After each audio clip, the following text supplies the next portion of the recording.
us to the right. Now watch this turn. Indicator left, down the slope. What a shot. What a shot, is it? Oh, would you believe that? Rory McIlroy. What a round of golf. It's one outside the Augusta course record.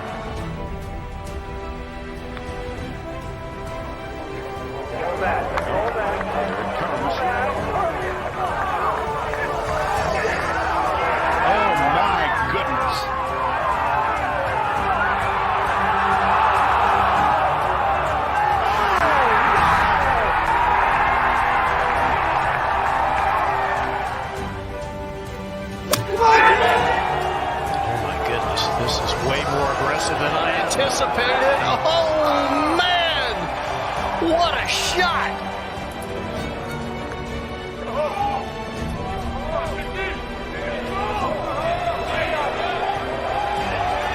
I'd say that's pretty good. Whoa!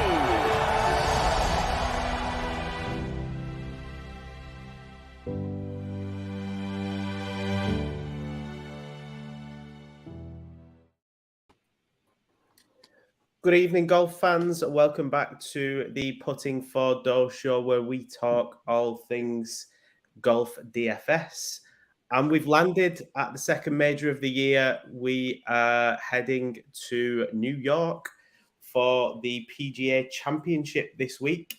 If you're watching the show rather than listening to it, you will notice that we have an unfamiliar face on the screen. So what is usually a 3, we are now a 4 ball this week.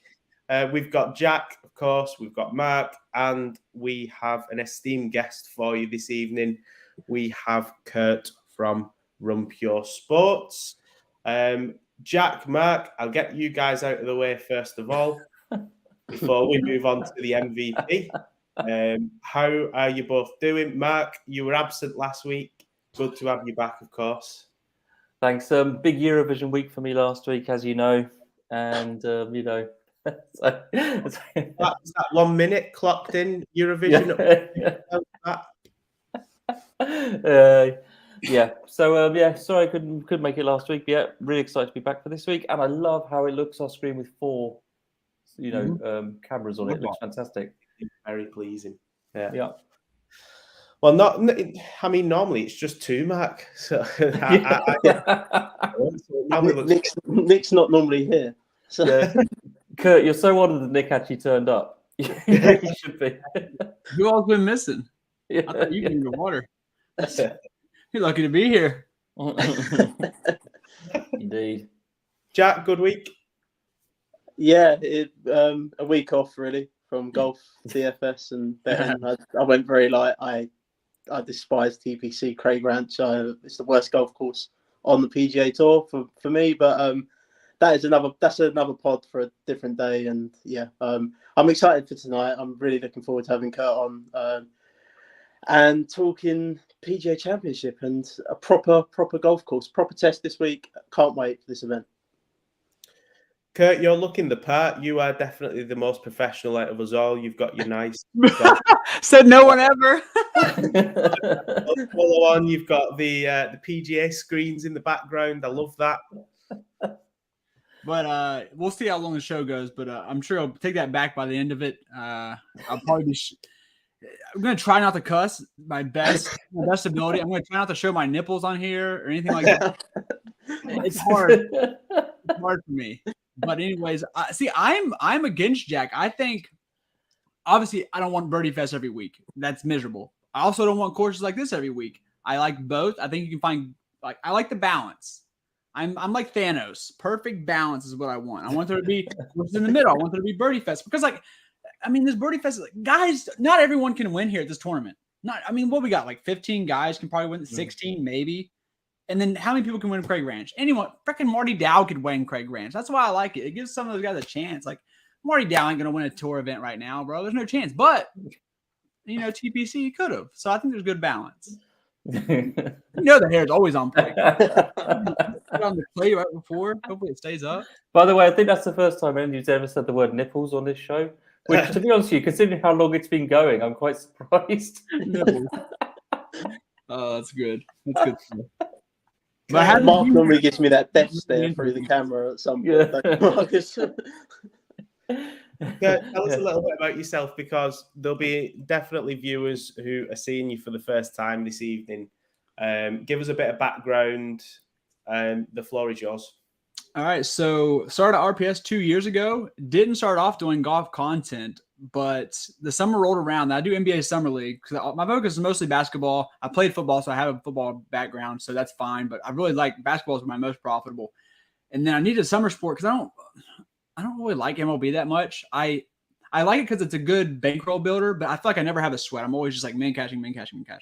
So I only like to follow that on ESPN. So like I gotta find something that I can really fall in love with in the summer. And I picked up PGA, and holy shit, now it's like, I mean, I'm watching every single hit that I can possibly watch Thursday, Friday, Saturday, Sunday. I'm watching it. I have no life. So I'm watching that. I'm looking at the stats. I fell in love with it. And also, it doesn't hurt that I became very profitable in it as well. Showdown, especially. Classic had like back-to-back weeks where I shipped the FanDuel single entry last year. So fell in love with it pretty quickly. And then, yeah. So I've been doing it now for a little over a year and a half. I've been following it very intently. So starting to get into some more things. I learn a lot. I listen to a lot of people. I think that's the main thing is like me and Jack were talking about it pre-show. Just absorb this content, absorb what I say, what he says, what everyone says. Go out and if you have time at work, go out and find someone else's podcast. Soak it all in and regurgitate it in your own form. Like don't take anyone's word for Bible. Soak it in and then put it how you want. If there's still a guy where no one mentioned him all week, but you're like, man, I love this guy coming in the week. No one mentioned him. Don't not play him because of that. Like, just don't listen to the strategy stuff like that. But I think that's my intro right there, and that's my advice to people out there maybe looking for me the first time. Don't take anyone's word for Bible. Moral of the story. Yeah, I love that. We always say that now, don't we? That there's so many people in DFS that talk in absolutes and in fantasy that matter. Actually, when actually anything could happen in sport, especially in golf. I'm a golfer myself, and whenever I golf, anything does happen. Usually bad stuff. That's another thing. So I also recently started golfing. I think last time I went out on Sunday, it was like my 10th time. And I was chipping right before the show. I was outside chipping balls. So I just love everything about it now. It's crazy. I never would have thought this 5 years ago if you told me I'd fall in love with golf. But old age happens, I guess. The sport is so gripping. I think one thing for those people who maybe like it for DFS but haven't started playing yet, I feel like it gives you a perfect. I'll see like last week, Scotty on 18 on Saturday. You see him took him 3 or 2 to get out of the bunker. How am I ever going to be upset with any golf shot I ever make when the number one player in the world hits the worst shot sometimes? You can't be mad at yourself. I never get mad on the golf course because in my head I'm like, well, shit, I saw Scotty do the same thing one time. You can't get mad at that. That's why I think you should give it a try if you haven't. If you play DFS, go out there and give it a try. You honestly won't be mad. It's pretty soothing, honestly. This is one of the reasons we love Tyrrell Hatton on this show, because basically he is us club golfers just get every week. We love that. For those who don't know, because Jack has never mentioned this before, but Kurt, you mentioned then about you do a lot of the basketball stuff on RunPure. Jack actually won a basketball contest recently. For those who weren't aware.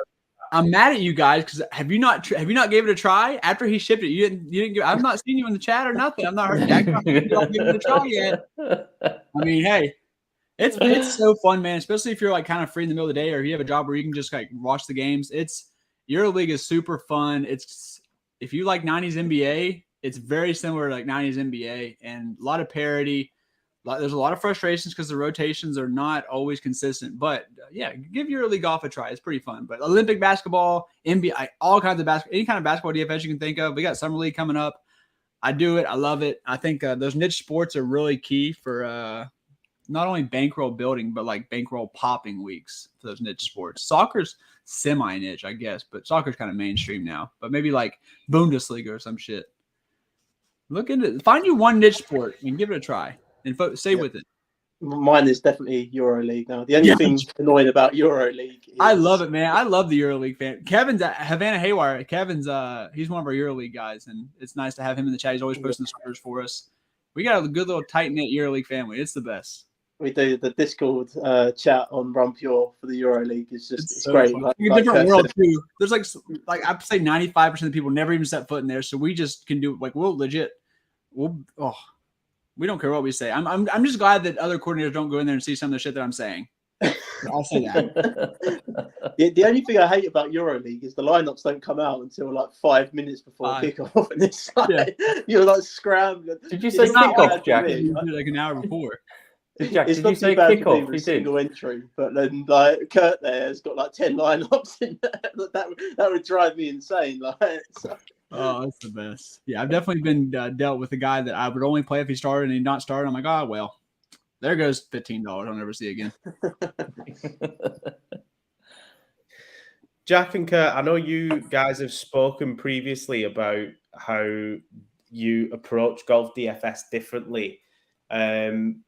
Jack's been quite vocal, Kurt, on shows in the past that he has a fairly small player pool and he'll enter a fairly small number of lineups, like myself, actually, in maybe single or lower entry contests, unless it's a millie, of course. But holds himself accountable if he doesn't get 6 out of 6 through the cut line or 5 out of 6 through the cut line. That's his process. That's what he follows. But I believe you play it a little bit differently. Yeah, so I max the drive the green like every week, and then max everything else under like $12 single entry, all that. Sometimes I dabble in the $100 single entry, but really focus on drive the green, my 150. And it varies week to week if I have a big player pool or not. Like last week, I opened up the player pool because it's the Byron Nelson, and there's going to be a lot of scoring.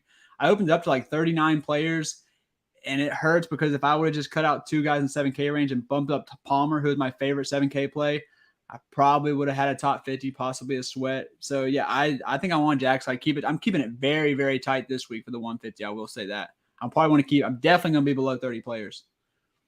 You was really in on Ryan Palmer last week. I listened to a few of the shows, and he was great. God, what could have been? And also, I'm like really intrigued about his like cash game effect. Like when you focus on the opto, you just kind of lose track of like really caring about your cash lineup, and then you do it last second, and it's just like, yeah. So I'm intrigued to see what his stance is on the cash game this week because I definitely need help in that department, or maybe I just need to focus more time on it. But one or the other for sure. You should sign up to our newsletter, Kurt. Cash game info on that every week is just on fire. Need it. I'm going to do that after the show too. Absolutely on fire. And Mark's back with his cup makers this week, so that's basically where we start the cash call from, and then we just build from there. Basically. I had 2 weeks of 4 out of 4, so I didn't do it last week because I didn't have enough time for research. I didn't want to ruin my streak. So I'm definitely hopping on then. Yeah, I'm hopping on the train. That sounded like a bit of a plug alert there, Mark. So it did. Plug the newsletter whilst we're here. Yeah, might as well. Oh God. Yeah, newsletter will be out tomorrow. Everyone, all the juicy stuff will be in there. Tee times, weather, Mark's cup makers, my core, course preview, weather, everything you need, bets, whatever you want, all in there, completely free to sign up. Link is in our description on our Twitter handle, and that will hit your email box tomorrow evening. For UK listeners, any US listeners, it'd be tomorrow lunchtime. The Listener League is live as well, Jack. Listener League's live, yeah. Let's get that filled up. It will absolutely fill this week, so get yourself. I'm going to do that now. Yeah, get involved. Single entry, $3 entry. It's top 3 win. So yeah, nice little prize pool if you can get in the top 3 at the end of the week. And we're here to help you tonight build your lineup. Yeah, and this is only the second major of the season, which means that there is an awful lot of golf still to play and a lot of tournaments still to navigate around, especially whilst we're right in the heart of major season. So it feels only right that we also plug the season-long tracker as well, Jack, which I know that you've still been slaving away on every week and doing the updates on there. If anyone does want to subscribe to the tracker, if you're playing the Fan Team season-long game, how can they do that, Jack? Yeah, just hit me up on Twitter, send me a DM, and I'll get you in on that. It's $3.99 for the season. I think there's about 15 events left from what I remember. Mark's shaking his head because it's too cheap. I know, Mark, I know. For the time I spend on it, I know it's too cheap. yeah, $3.99 for the rest of the season. I'll be pushing one sort of final major update tomorrow before we go live for the PGA Championship. But hoping we get a few more commitments for next week at the Charles Schwab. Before we do move on to this week's event, it would be remiss of me if I didn't mention the host league. I want in that this week. This week. You're hosting, yeah. Just for, I want a special entry into this. I want a guest membership into that. Guest entry into the host league special invite. Hey, Kevin, I'm going to send it to you right now. I have it up. Let me send it to you. Yeah, Kevin, it's also in the description of the video on YouTube. So, yeah, you can find it in there. Yeah. I'm sharing it to the EuroLeague chat, Kev, because that's the first thing that popped up for me. So there you go. You literally can win £0 entering that league. It's like, Into our host league. I'd be host league. £0. Yeah, but it's not about the money. It's about the bragging rights. That's worth infinity to me. It's worth nothing to me, Kurt, I can assure you. I would be very rich if we were playing for money. Yeah, we're not that daft, are we, Nick? There was weeks where there was a theory that I was only missing shows because every time I missed a show, I seemed to pick up a win on that week. But the streak did stop. However, after being on the show last week and taking that down, I am glad because you were on a bit of a heater, Jack. I think it was 3 weeks in a row you'd won on that, and you'd opened up. It was 4 weeks out of 5. Yeah, it felt like more. It felt like 8 to me every time I saw it. Damn, yeah. It felt like 8 to us as well. Get this man. Felt like when I was a young man, I was still in the lead in that league, and then I haven't won for so long. I don't even know why I enter anymore. But it was close in the end, and again, that was a typical. You said about absorbing content and just picking your guys at the start, Kurt, the ones that you like. I mentioned Vincent Norman as a bit of a diamond in the rough play last week. He was in my lineup. He smashed. That was just a go with your gut. You like what you see, put him in your lineup, and it worked. So, congratulations for winning this week's league, either Kurt or Jack. And we'll pick back up on that again next week. Nick, you did get very lucky that Dylan Wu missed like a 3-foot putt for birdie on the last hole to miss the cut, which absolutely killed me. Hey, we've all missed them. We have. Whilst we talk about streaks from last week, can we all just take a minute to bow our heads in silence for the end of Trevor Werbelow's cut-making streak? Oh yeah, I mean 6.3 or whatever he was last week. Okay, and he finished. He made 9. I'm sorry. One time. I was on mute. Trevor Cohn was the play at 6-3. No, it's Trevor Werbelow. No, Trevor Cohn was the play. Oh, was he?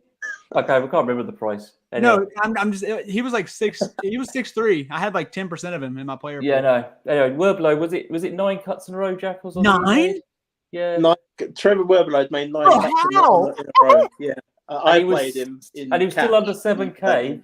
So we picked him on the show, 4 or 5 weeks ago? Yeah. Something like that. So we got ahead of the game, and the price never went up. And he just kept making cut after cut after cut. But the streak ended. Was he gaining strokes in these events that he was actually... he made cuts. It's like... he had to be like losing a stroke to the film and just making every cut somehow. Yeah. And, but anyway, the streak ended last week, so that was very sad. Rest in peace. Yeah. I guarantee he'd have probably been in your Cup Makers article as well, Mark. So I'm glad I didn't do one. He would have been first name. Let's get into the PGA then. Jack, I've no doubt you've got us a lovely course preview, so the floor is yours. I do, yeah. So we head to Oak Hill for the PGA Championship at Rochester, New York. It's a Donald Ross design in 1925. It was redesigned by Andrew Green in 2019 and 2020. The redesign, well, it's just massive. Basically, forget what you saw in 2013 at the PGA Championship at this golf course. Completely different golf course. Over 600 trees have been cut down. All the green complexes on all 18 holes have been changed. And, of course, distance has been added to Fit the modern game. It's a par 70 at 7,394 yards long. Very long golf course. Water's in play on 6 of the holes. Basically, it's a stream that runs around the course rather than individual lakes or ponds. The fairways are bent grass. The rough is ryegrass with fescue, and the greens are bent grass measuring 4,500 square feet. Very small greens, not quite as small as what we saw at Pebble Beach earlier in the year, but they are small. Very hard targets to hit this week. The bunkers all renovated as well, part of the redesign. Really, really deep. I put a couple of photos up on our Twitter handle earlier. These are not going to be fun to get out of. If you get up close to the lip, I can see a lot of the golfers chipping backwards to get out of these, because you just not going to be fun to get out of, especially around the greens. Hole 6 is a brutal long par 4 that curves around the creek that I mentioned, and it'll be one of the hardest holes on this golf course, alongside 17 and 18, which Kurt mentioned earlier. The winning score, I reckon, will be between 5 and 7 under. The cut, I think, is probably going to be between 3 and 4 over par here. The PGA Championship, the top 70 and ties will all make the cut this week. So, yeah, we get a bit of a larger field come the weekend, but it's going to a proper golf course. Can't wait. If you've seen the pictures for it, it's going to be a real challenge. The rough is really deep here as well. Nice. At this stage in the show, Kurt, we normally talk about course models, so I'm going to come to you first and talk about what kind of key stats you're looking at this week when you're building out your model. Bogey avoid. Well, first of all, off the tee, like, you got to keep it clean. So I'm looking for guys who can hit with distance with a good balance of driving accuracy. I'm really, honestly, a lot of people are preferring distance over accuracy. I'm a little bit more closer to almost looking at it even. And then second, I'm looking at bogey avoidance on tough courses. That's really key for me. And then I don't want them to be terrible. Like, if it's someone up mid range, I don't want them to be terrible around the green. Like, one guy I'm playing super cheap. I'm probably just gonna give it away because we'll talk about it later. But like Lee Hodges, like, everything looks good, but he's terrible around the green. I can't pick and choose. The guy's 6,300. He's good at bogey avoidance. He's good at driving accuracy and hitting the ball far. So I'm going to take the L and hope he doesn't lose like 3 strokes around the green. But those are the key stats for me. And I mean, always approach, but yeah, that's a given. Yeah, that is one of the taglines, I think, of this show is always strokes gained approach. Mark, where do you get different? I don't really anywhere. That's how you don't. It's like, it's. I'm glad I went first. Yes, this always happens if I don't go first, though, Kirk. You just left at the end going, well, there's nothing left to say, really. I've created a few different sort of metrics, one around distance and accuracy together, a little bit like Kurt talked about. Hard and long, which is hard and long courses. Bogey avoidance, sand saves, very important. Sand saves was given to me by Jack as something to be important to look at. So I hope Jack's right about that. But other than that, I've done my usual stuff based around, and I put a bit more form in there, I know, than say Jack would, than you would, Nick. So yeah, usual stuff. I'm glad you specified what you meant by hard and long then, because there was a point where I wasn't sure whether it was still a podcast anymore. I had to follow up nipples with something.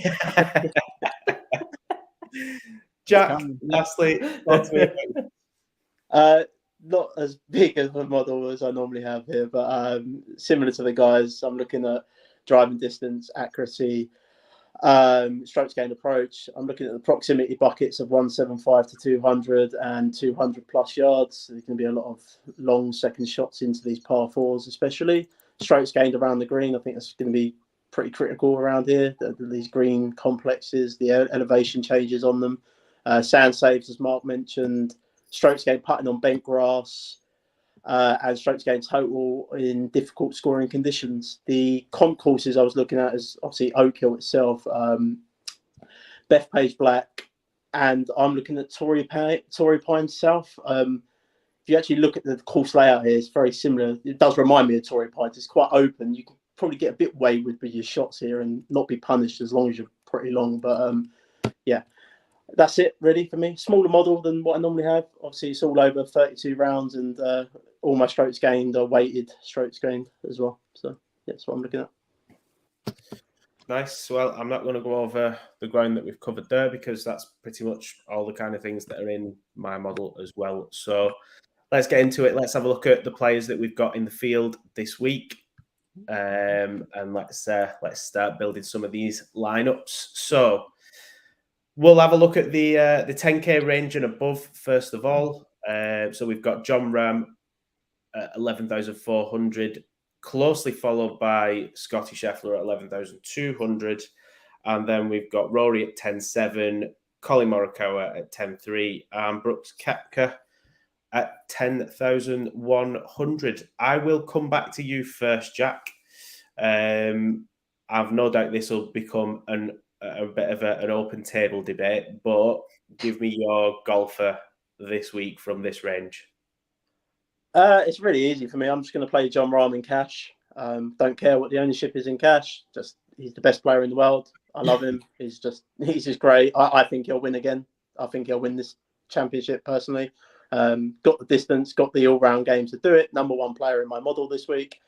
I'm going to fade Rory McIlroy. I don't trust Rory at all at the minute. I cue him winning it now, but I'm just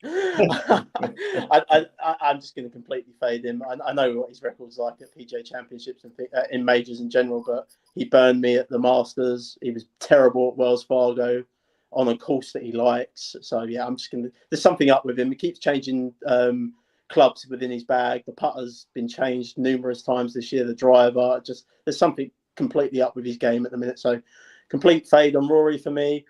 And I'm going to play Brooks Koepka in GPPs this week. His record at PGA Championships is just outstanding. Like, he was 55th last year, so pretty much dead last after making the cut. But he was in bad form last year, a lot of injuries.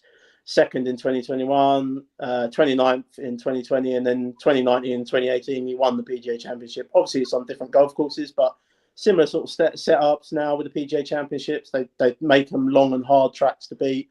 Brooks gets up for majors. He wants to play in majors. Loved what I saw at the Masters from him. Second there. Perhaps should have won it, maybe. But John Rahm, the steam train that he is, come all the way through the field there like that. And he's been pretty good on Live this year. You know, he got the win before the Masters. He was 11th in Live Adelaide, third in Live Singapore, and then fifth last week at Live Tulsa. So I just like what I'm seeing. He's not going to pop in any models because we're not getting any stats from him on Live. So he's not going to pop in your model, but that's just a gut feel play. And the ownership that I'm currently seeing him at, around about 13% ownership, I'm quite happy to jump on board in GPPs and get on Brooks. And I think he has a chance to compete here. Yeah, the form has continued. You like to see that after the Masters. There's been no real dip there, which... Yeah, agree with you on that one. I really like Brooks again this week. Kurt, is there any differing opinion from yourself on who you're going to play from this top range? I hate Brooks this week. First of all, I don't hate Brooks as a player. I hate Brooks as a DK play this week. I think everything you said was right. Obviously, the form last year, I'm not even throwing that in there. I think he's doing a lot better form. I think he even does well here. I think he gets like top 20, something like that. But for the price, like, he just had his chance at the Masters. He shit down his leg. And now he's not 7,600 no more, guys. He's not 7,600 no more. He's 10-1. So, like, do you think he's leaps and fields? Like, I mean, oh, God, it's gross to say this, but I think Xander and Cantlay close over Brooks. I like them more. And if I'm already up here and we are in this range, even though it's like a huge difference, like $1,200, I'd rather just get Scotty or John Rahm. I just think it's a pricing thing. I think Brooks does fine here, but I don't think he's going to be in the optimal. And in GPPs, I need the optimal. I do like what Jack's saying about the ownership, though, and which brings me to my next point. And if Jack thinks Brooks wins this tournament, he's got to play him. And I'm sure he probably does think he contends. I just don't think Brooks contends. That's what we're differentiating. And then Rory, I said it earlier. It's just as a golf fan, if he comes out and does well, I'll be appreciative. I'll honestly be happy for him. I can't play it right now. It's just, like I said, I watch a lot, and watching him, his past couple of starts, he's looked so bad and so uncomfortable. I'll fade it and let it beat me. But if you're someone who has the balls to play Rory, I absolutely commend you. Like, completely commend you. and I hope you crush me. I hope you dominate me in every lobby when he does well. But just know he looked in bad form. Doesn't mean he can't pop out of it at any moment. But I will not be playing Rory. And for up here, I'm picking Scotty or Rahm, and I'm picking Scotty. But that's literally like picking pube hairs. It doesn't matter. But they're both so good. So just go with whichever one you have a preference for. But Fabian Scotty scares the hell out of me. I've got to say, he really. I mean, it's like I think it's kind of hard to play both. As for the 150, I did a line today with both. Actually, it involved 2 6K guys that aren't terrible. Just for like a throw, I do a lot of throwaway lines. Like I just do them in the jukebox just for shits and gigs to might play around with kind of how I think people are going to fit their lineups and stuff. That way I can do different when I do my 150. And yeah, it was kind of fun to look at for a little bit. We got a good question there. Who'll be the lowest owned? That's from Kevin in the 10K. Morikawa, right? Because Morikawa was he was 8% the Masters. I had him, and he didn't. Yeah, I don't think he did. I've got Morikawa 8.6% basically at the minute with ownership. So yeah, What do you he's got going to be the Rory lowest. Rory's at 15% ownership. Brooks at, so Brooks is at 13. Yeah, so I'd definitely for me, Rahm, Scheffler, and Brooks are the ones up in that 10K range. But yeah, I'm probably going to fade Scheffler, but it does scare the hell out of me. I've got to admit. You just got to make a stand. Like just pick there's Rahm people and there's Scotty people, and both people are fine. Yep. Mark, are you on board with that as well? Yeah, I mean, I just want to point out from a sort of strategy point of view for DK and stuff, because this is going to be a lower scoring contest, the finishing position points are worth more this week. So that's really important. So you are going to have to get, if you're going to take a stand in here, you need to get the one who's finishing the highest up here, you know. So like Kurt so eloquently put, Rahm and Scheffler is a bit of a coin toss, I would say. Much better said. Yeah. When I came in, before I started doing all my modeling and everything, I thought I was going to be all pro Rahm and all that, but actually Scheffler just came out ahead for me. I mean, from a stat profile, he's ridiculous at the moment. Last 32 rounds, absolutely ridiculous. So yeah, I think, and there's no real, their ownership looks like it's going to be very similar. So yeah, I just think just you pick one of them and then hope really. I don't think you're picking one over the other with any particular, for any particular reason, if you see what I mean, you know, or any particular knowledge of something. So, yeah. I'm going to stay with you, Mark, then and move into the 9Ks. So we've got Schauffele, Cantlay, Spieth, Fino, Thomas, Cameron Smith, Cameron Young, Victor Hovland, Sung Jae, Im to round out the 9Ks. Who's your pick from the range? Well, I was feeling very confident about this until Jack sort of started trying to undermine my pick here before the show started. But I was going to go with Cantlay. Because, you know, statistically, second off the tee, second tee to green, third total. He's fifth in my distance accuracy metric. He's fourth in my hard and long metric. He's fifth in my weekly model. All these great numbers and stuff. And then Jack told me, it was Cantlay, wasn't it, Jack? Yeah, he's getting worse and worse with his sand saves.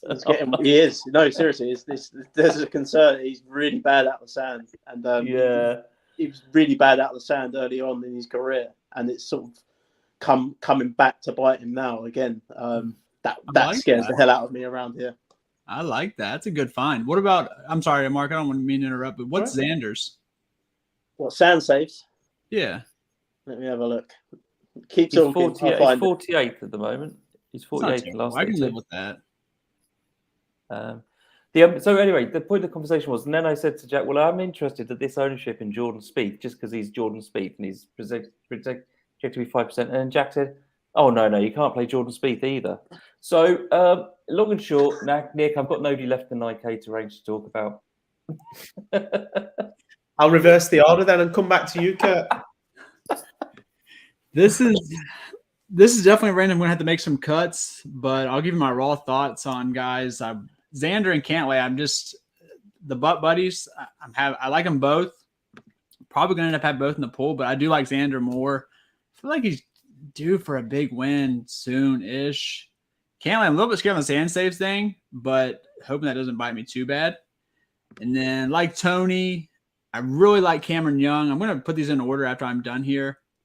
for someone who's terrible around the green, I'm on Hovland this week. I asked Drew the question on the show last night. I'm going to ask you guys now.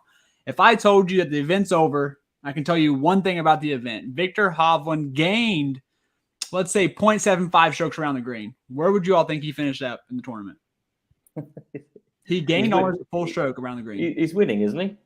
No, I would say 5th. He's top 5. Yeah, he's So great other than there, isn't he? He's fantastic other than there. So that's the kind of the tough thing I have with Hovland. Sungjae Im I like in cash. Don't like him for GPP. I feel like he's going to be Jack 22, 23% owned. I feel like I can get Cameron Young, Hovland as a pivot, but I like Sungjae in cash. I've got him about 15% owned at the minute, Sungjae. I'm not really worried about a lot of people are going to be worried about the travel schedule coming back from Korea.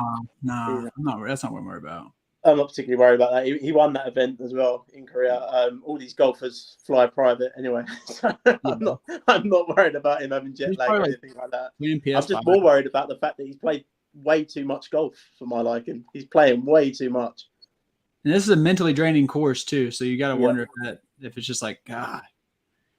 But so to rank it, I'll go Xander, Tony Finau, Cam Young, Cantlay Hovland, Sungjae for cash. Big range, sorry. Jack? Yes, I mean, Xander's my favourite in the range. Hey!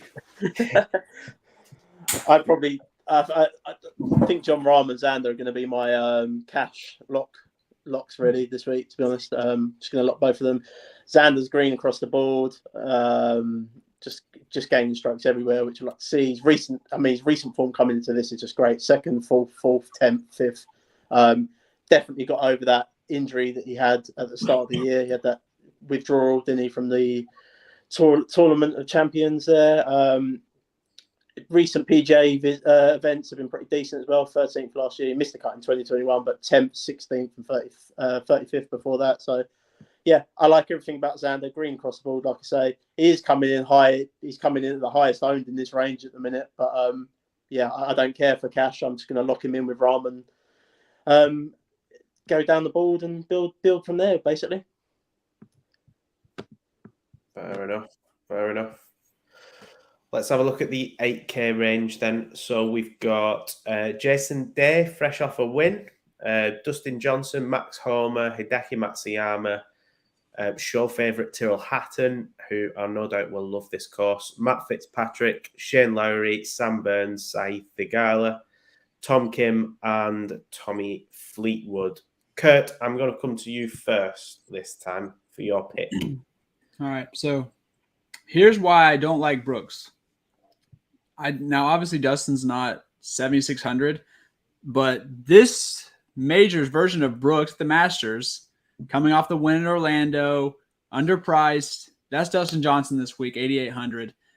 Like I said, I think he contends, maybe second pairing out on Sunday, something like that, and does well enough on Sunday. 8,800, coming off the win, probably my favorite in this range. Second's going to be Homa, Fitzpatrick, and then I'm going to do one more. Give me Mr. Hatton. I'll go the 2 Englishmen at my bottom 2 8K. Hatton and Fitzpatrick, Homa and Johnson. I really like them a lot. Jack? Sorry. The model's all gone funny there. Yeah. Go to Mark. My model's just gone loopy. Go on. I'm glad I could stand in for you. I'm going to just pick Tyrrell Hatton here because I always pick Tyrrell Hatton. He's just on my spreadsheet. There's so much green on Tyrrell Hatton's line. A green box is when they rank top 10 in something, and he's just got so much of it. So I love him. I've actually Homer's the next one after. Jason Day is next, and then Max Homer. They're my 3 top ones in that range. But yeah, Tyrrell Hatton's the obvious one. He's only missed 1 cut since last July. He's 2 top 5s last couple of times out, and I always like picking European golfers on tough courses. Backs. Yeah. Are you ready yet, Jack? Yeah, no, I'm ready now. Sorry, just don't know what happened over that. By the way, is Tom Kim actually play? Is he withdrawn or is he still? Yeah, with that. I don't know what's going on with that. I think he was seen playing a practice round, so I don't know what. He did seem really off last week with that tape. How bad he's not the best approach player, but it was so bad. He could not get a green in regulation to save his freaking life at the Byron Nelson. That's worrisome. Yeah, I don't like him this week either. He's not particularly long off the tee, Tom Kim. So I can see him struggling around this golf course, most definitely. Yeah, in this range, I'm with you guys. I love Hatton. It's green across the board. Recent form's just fantastic. Matthew Fitzpatrick as well, I like. We know he can get it done on hard golf courses. He won the US Open on a very, very hard golf course last year, which is probably pretty similar to this, to be fair, this setup. Mm-hmm. So definitely know he can get it done. He's playing a lot better. He's a lot healthier now than what he was at the start of the year. Got that win at the RBC Heritage, obviously, earlier in the year. Now, this ownership at Shane Lowry's coming in at interests me, just because Shane Lowry can get it done on hard tracks. If it gets a bit cold up in New York and wet and soggy, I think Shane Lowry could get a top 15 or something like that, maybe. The recent form's not particularly great. He missed the cut last time out and the week before that as well. So coming off 2 missed cuts, which is not particularly great to see, but and losing strokes with a putter, which again not ideal, but the ownership at 4.3% I've got coming in at the minute it intrigues me a little bit. Wow, you got Tommy Fleetwood right there too for GPP. Yeah, I like Tommy Fleetwood. I think Tommy Fleetwood might be another one of my cash locks this week. To be fair, that's what I was gonna say. I like him in cash because I'm. If Tom Kim does, well, not that he's going to get any ownership, but if Tom Kim was to withdraw, the extra 2% is going to go right to Fleetwood. Yeah, most definitely. Always like Fagala. A little bit worried that he sprays it everywhere off of the tee, but he just makes tons of birdies. He's a great DraftKings play. He's not making tons of birdies this week, though, is he? No, he's not. And the fact that he sprays it everywhere off the tee does worry me a little bit, but I might play him in GPPs. I'm undecided as of yet. That's ballsy as shit. Just do a Roy Thigala lineup. Go full YOLO. He's good at sand saves as well, Thigala.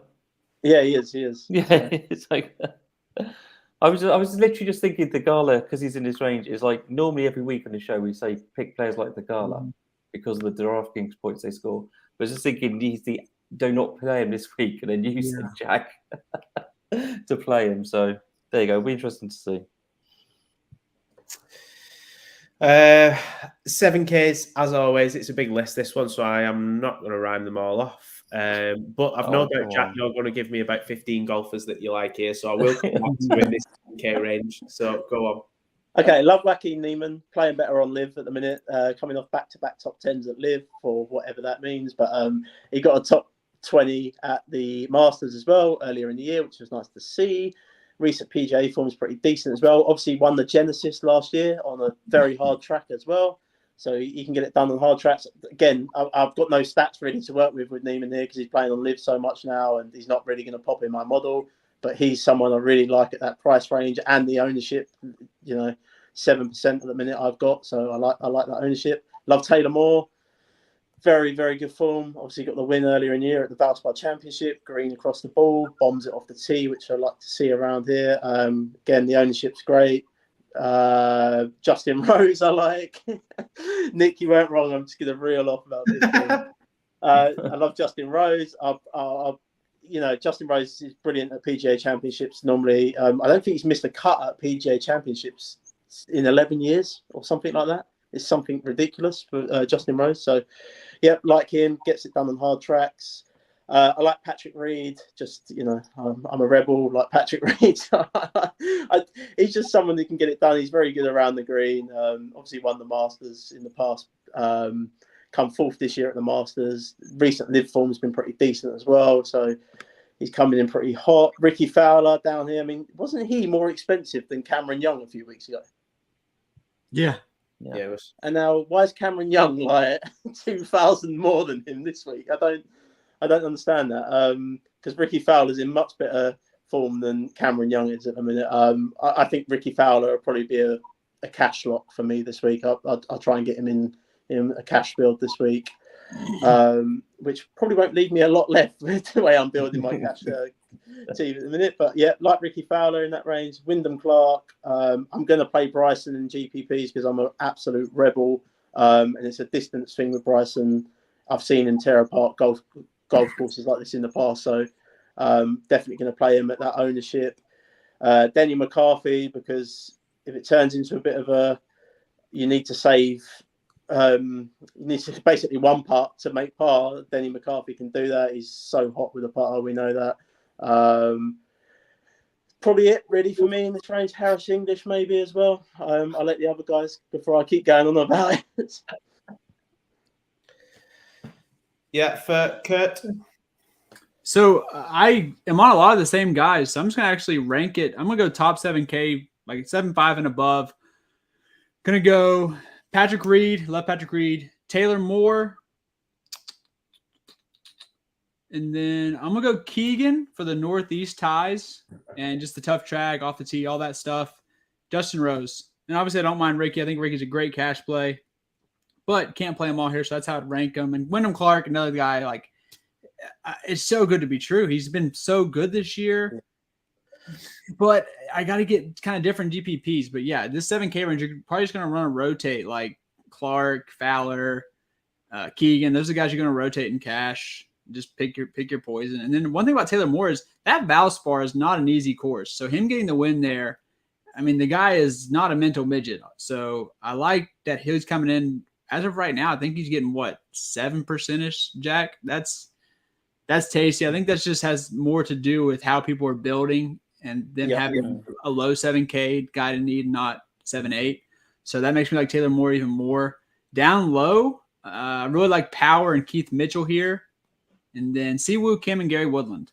So a couple things on each, like Henley, get off the tee. Henley, I'll probably rank fourth out of all those guys. Gary Woodland, those long irons are just freaking electric, man. Solid off the tee. Siwoo, long irons are awesome. Crafty little around the green game. That broomstick putter is treating him very well. I've been saying it all freaking year.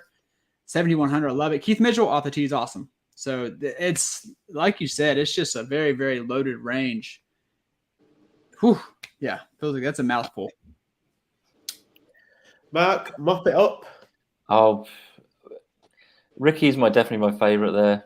He's had 9 top 20s in his last 12 tournaments, which is just fantastic consistency for a player at 7.6, which is why I think every cash game lineup should start with him there. I really do. Just every cash lineup start with him. I also like Højgaard. I got actually Woodland has a lot of green as well for me. And Siwoo. We always like Siwoo on his show, don't we? As well.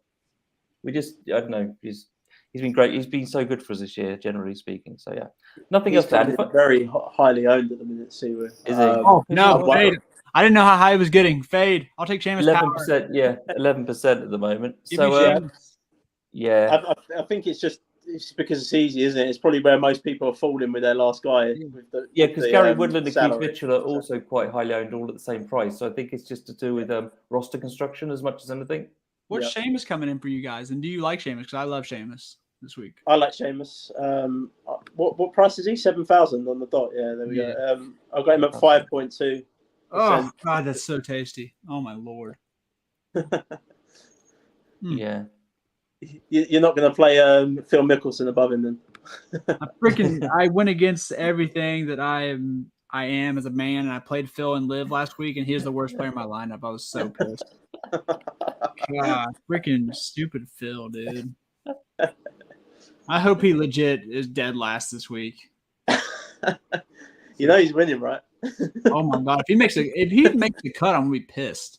And the thing about Bryson, the guy has to step it up. Bryson's a great GPP play. I mean, course is similar to Rory won the U.S. Open. He got some form back in Liv. He's not been good at all in Liv, and he got the T5 last week. In a leaderboard that was like all the studs. There wasn't many like Sam Vincent's or stupid shit like that. It was all the studs. So I like what I saw from Bryson. I like that he can still crush the ball. If you want to play Bryson, definitely play Bryson. I think by the way, just you've got me thinking about this ownership stuff. In GPPs, if you want to be different and stuff, it looks like roster construction is definitely going to have a sort of 7,000, 7,1 sort of player, and there's a little bit of a gap up to 7.6. So I think if you kind of just decide to fade them, if you're building, say, one lineup for a single entry or something, You've got to be different construction. I think don't play a cash game lineup in that, and I think if you avoid that, then you automatically end up with a different construction to a lot of people. I think at the end of the show, we should build the lineup like that, where we basically Yeah. fade the entire 7K range. I think that would be a good look for people. Yeah, it's so much. There's so much ownership spread around there. So much. You're not. I mean, what's the percentage of lineups that's going to fade the 7K range altogether? 5%, maybe. Oh, won't be that high, will it? Yeah, exactly. Lower. Yeah. That's what I'm saying. So I think it's nice to have that little build in there. Yeah. I'm not on him this week, but I'm just going to mention him because his name wasn't mentioned. But is there any love for recent 2-time winner on the Live Tour, Taylor Gooch, in the sevens? It's the hard course that I don't like. Mm. I don't trust him. Ropey history on PGA championships and US Opens, and in fact the Open hasn't performed very well on, like you said, hard courses in the past. He's looked great though. I wish this was maybe you know what, we can go Gooch at the US Open. Not as hard, right? It's going to be in LA this year. Yeah, so a little bit less hard. Probably winning score of like 11 under, maybe. Maybe we can go Gooch there. I hope not. Well, yeah, you want like +5. Like, yeah, I do. Oh gosh, I'm going to give you the honor, Kurt, as the guest of the show. When we get below the 7K range, we don't normally go too in depth into it because we only tend to dip into it for one, maybe two golfers at most in our lineups, and sometimes none at all. But any diamonds in the rough down there in the 6K range? Yeah, so I don't think you want to have too much in the pool, but I don't mind Tom Hoagie down here. Taylor Pendrith kills the ball, good off the tee guy. Eric Cole, 6,800. One thing you want to note about him is second at the Honda Classic. Another not an easy course. Pebbles not that easy. He got 15th there. Kind of things I want to look at. 6,800. He was a late ad, so I imagine that's why he's cheaper. Probably would have been in that 7K range. If not, if he was already in the field. So 6,800, I really like Cole. Moronk, I don't hate if you're a Moronk guy. And then Brendan Steele, long irons, good off the tee. I got two more down here. Alex Smalley, the local kid, and my favorite complete punt, Lee Hodges, as I mentioned earlier, just around the green. The only thing that's really killing him. Everything else looks really good. Mark? I was going to say Brendan Steele. Boom. So there you go. Also, I obviously will have a lot of, I want to place the spaceman Sam Ryder. Oh, God. But statistically, absolutely disastrous. But purely because of Eurovision. So there you go. And anybody who's watching from America will not understand what I'm talking about. Yeah, I was wondering what the hell that was. It's the worst singing Probably best not to ask questions on that one. Don't ask that. We'll be here for another 2 hours. Yeah. I think I've heard it. Might just not letting go of Eurovision. I'll send you a YouTube video, Kurt. It's the worst thing you would ever watch in your life. Oh Lord.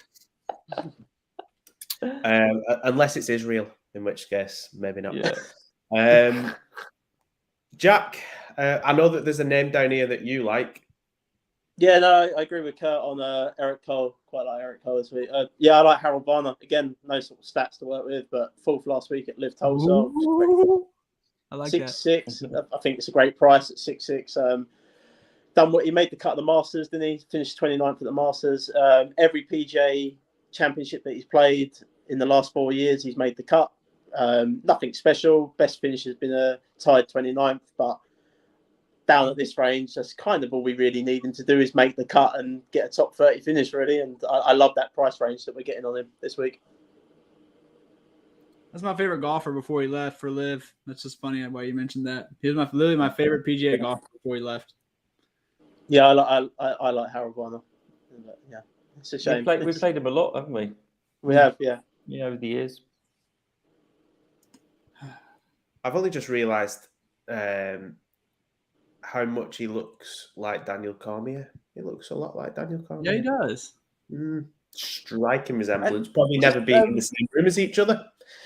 Totally. Before you move on, Nick, Jimmy Walker at 6,300. Oh God, he was driving the ball too. He was killing it last week. He bombs it off the tee. His driving distance is insane. I've got him at 6th in driving distance in this field. is absolutely insane for a guy of his age and the injuries that he's had.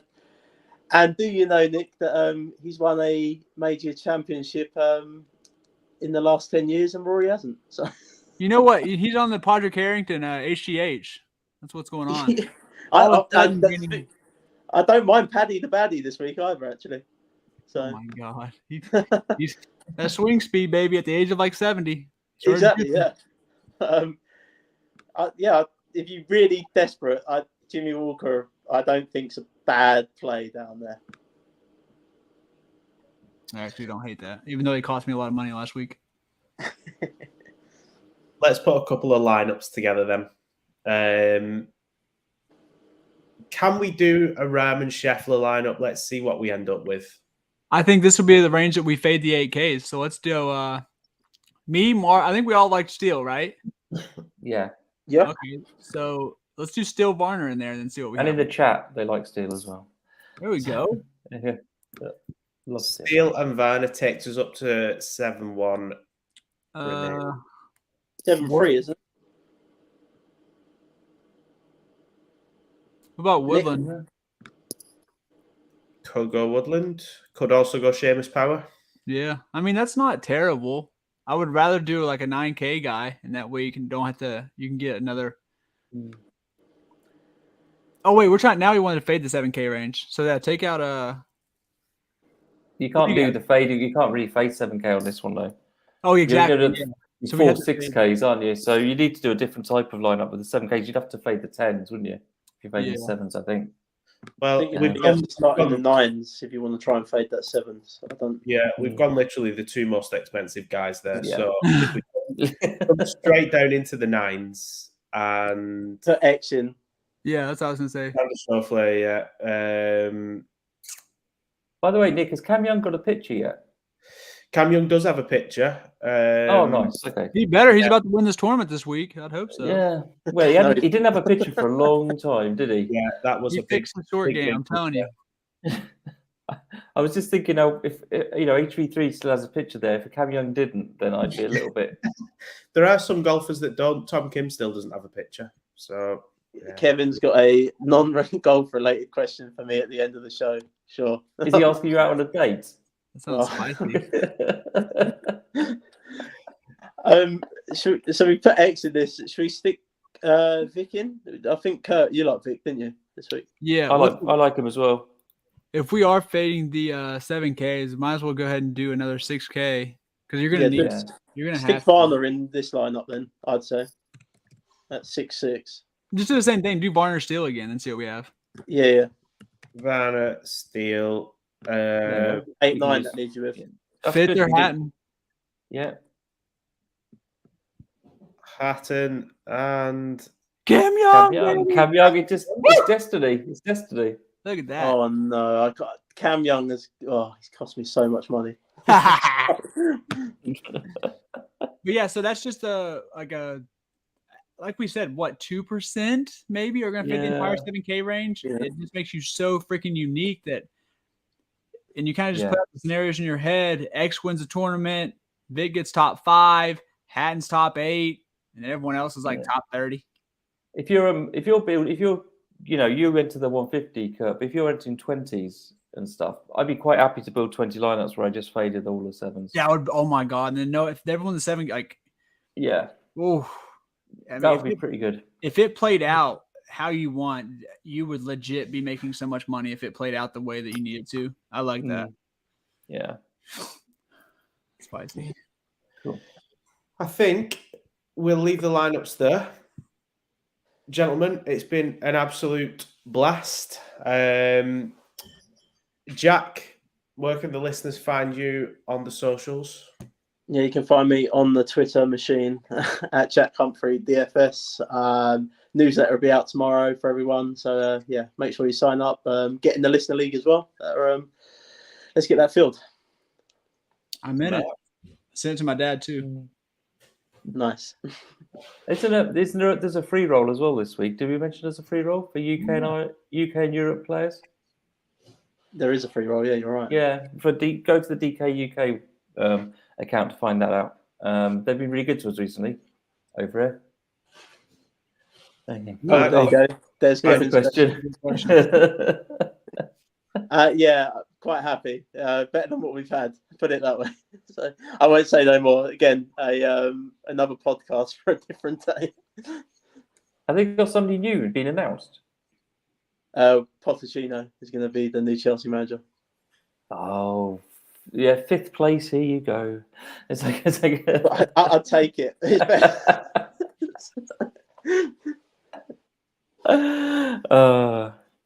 Mark? Yeah, I'm at _SMRF on the Twitter, and that's the only place you're really going to find me. Cool. Kurt, where can the listeners find you? And last plug of anything that you want to get out there. So at Curtain Call on Twitter, just Kurt Jones on Instagram. If you guys do the Instagram thing, just Kurt Jones. That was the first one on Instagram. And then at RunPureSports, all my content, PGA cores on there. I do the Showdown shows, and then I got the Showdown cores on there. I do the Live playbook. If y'all do Live, promo code Kurt15 to sign up, 15% off your first subscription over there. And yeah, so if you hey, can't get out of here without recommending. We got a free article for EuroLeague coming out Friday morning. It's $15 buy-in, $1K to first, or you can do the $5 single inch. There's a couple quid contest. If you're free at lunch, or actually for you all, it would be, what time is it over there, Jack, when it starts? It's evening, so it's about 6-7 p.m. Oh, that's perfect. Yeah, it's a great time. It's perfect. Perfect. So yeah, come check out the free EuroLeague article. What's it going to hurt? And then I just want to thank you guys for having me on. Had a great time. I'm excited for this week, man. Yeah, I had a good time talking with you guys. So thank you. I appreciate it. Yeah, Appreciate it's been a it. blast having you on, Kurt. We hope to get you back on again before the season is out. Definitely, that'd be great. It has been a really good show. This one, I've really enjoyed it.